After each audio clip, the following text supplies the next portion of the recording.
Hey guys, what's up? In this short tutorial, we're going to teach you how you can set your Bluesky account on private. So let us get started right away. Alright, so basically there are two different ways how you can achieve that. The first option would be to head over to your account settings and to change your account's visibility status for logged out users. To do that, launch the Bluesky app, be it on your Android or iOS, and on your home feed, tap on these three horizontal lines in the top left corner. And from that menu here, select settings. Inside your account settings, head over to privacy and security.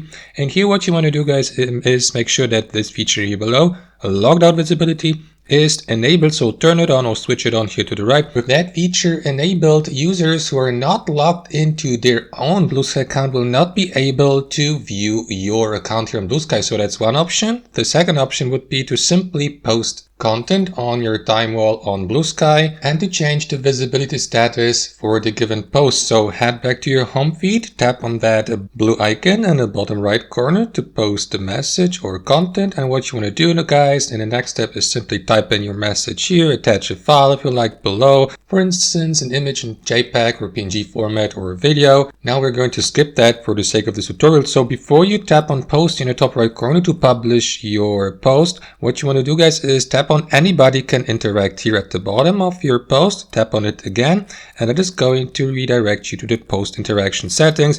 So if you'd like to keep your post private, make sure that here below the reply settings is selected nobody instead of everybody, so that nobody will see your posted content. Or alternately, guys, you switch back to everybody and make your post partially private, for instance, by showing it only to mentioned users or users you follow or your followers. And last but not least, tap on save here to save your settings. And that's it, guys. Thanks for watching and have a wonderful day.